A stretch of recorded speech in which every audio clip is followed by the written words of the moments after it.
গলাচিপায় গণ অধিকার পরিষদের ইউনিয়ন কার্যালয় উদ্বোধন, দোয়া ও আলোচনা সভা অনুষ্ঠিত হয়েছে। মাহবুব শিকদারের ক্যামেরায় ভিডিও চিত্রে বিস্তারিত প্রতিবেদনে।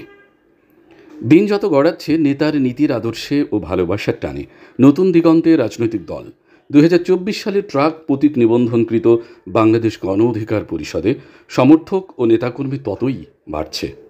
বৈরী আবহাওয়ার মধ্যে দিয়ে ঝড় বৃষ্টিকে উপেক্ষা করে শত শত নেতাকর্মীদের উপস্থিতিতে পটুয়াখালীর গলাচিপা দ্বীপ অঞ্চল চরকাজল সাংগঠনিক ইউনিয়ন চরসেবা ব্রিজ বাজারে দলীয় কার্যালয় উদ্বোধন উপলক্ষে বুধবার মাগরিব বাদ কার্যালয় অফিস কক্ষে চরকাজল ইউনিয়ন গণ অধিকার পরিষদের আহ্বায়ক আনিসুর রহমানের সভাপতিত্বে দোয়া ও আলোচনা সভা অনুষ্ঠিত হয়।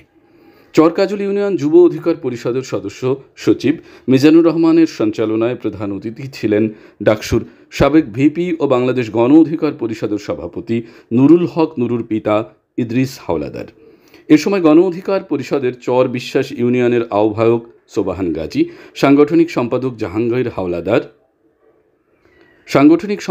জাহাঙ্গীর হাওলাদার, শহীদুল ইসলাম খান, বরিশাল বিভাগীয় ছাত্র অধিকার পরিষদের সভাপতি নাইম হোসেন শিবা, বৈষম্য বিরোধী ছাত্র আন্দোলনে নিহত রাসেলের ভাই মিরাজ হোসাইন, যুব অধিকার পরিষদের বেলাল হাওলাদার, সাইফুল ইসলাম, আরিফ গাজী সহ আরও অনেক দলীয় নেতাকর্মী বক্তব্য রাখেন। তারপরে গণ অধিকার যখন সে গঠন করে, গণ অধিকারের নিবন্ধনের জন্য নির্বাচন কমিশনারের কিছু বান্ডিং আছে।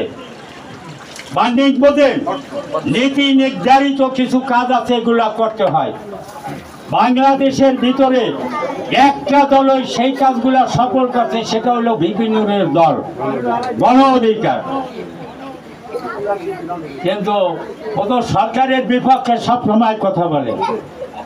সরকার বলছে ও যদি আমার সাথে নির্বাচন করে তাহলে ওর দলের নিবন্ধন হবে। নিবন্ধন তো হবেই বটে, নির্বাচনে ওকে 10টা এমপি দিব, 10,000 কোটি টাকা দিব নির্বাচন করার জন্য। ও আমার দলে নির্বাচন করো। সে বলছে কি, আমি এই ফ্যাসিস্ট সরকার শেখ হাসিনা অবৈধ সরকারের অধীনে নির্বাচন করব না, নির্বাচনে যাব না।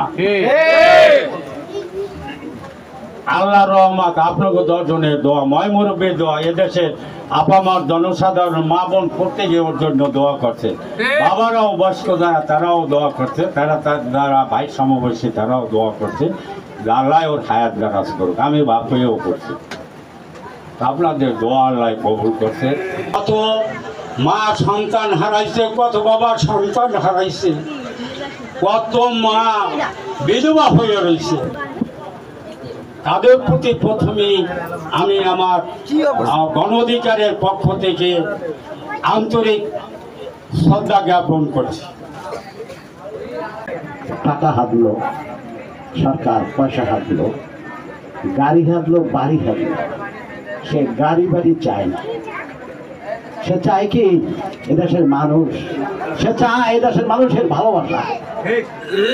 তো আমার নুরুলের কথাটা মনে আসলে আমার চোখে পানি আসে। এর কারণেই ওর যে মনের আশা আল্লাহ কবে পূরণ করবেন আমি জানি না। তবে নুরুল হক এই কথাটা বললাম, আমার মায়ের চোখের পানি যদি ভাতের তরকারি হয়, তাহলে যে 2000+ ভাই এবং বোন যারা শহীদ হয়েছে তাদের মা বাবার চোখে করছি। 2018 সালে কঠোর সংস্কার আন্দোলনের এক অগ্নিগর্ভে জন্ম নিয়েছিল বাংলাদেশ সাধারণ ছাত্র অধিকার পরিষদ। ওই আন্দোলন সংগ্রাম এবং সংস্কারের উদ্দেশ্যে অনেক বিপ্লব, অনেক আন্দোলন সংগ্রামের মধ্যে দিয়ে আপনাদের এলাকার রাসেল নামে একটা ছেলেকে পাওয়া যাইতেছে। আমি প্রথমে বুঝতে পারি রাসেলের কেন্দ্র আছে। পরবর্তীতে আমার ছবি দিল, আমি বললাম যে রাসেল যেহেতু আমাদের কমিটির আমার এলাকার। পরবর্তীতে আমি আমার নাম্বার সহ, ভাই আপনাদের এলাকার রাসেল নামে একটা ছেলেকে পাওয়া যাইতেছে। আমি প্রথমে বুঝতে পারি রাসেলের কেন্দ্র আছে। পরবর্তীতে আমার ছবি দিল, আমি বললাম যে রাসেল যেহেতু আমাদের কমিটির আমার এলাকার। পরবর্তীতে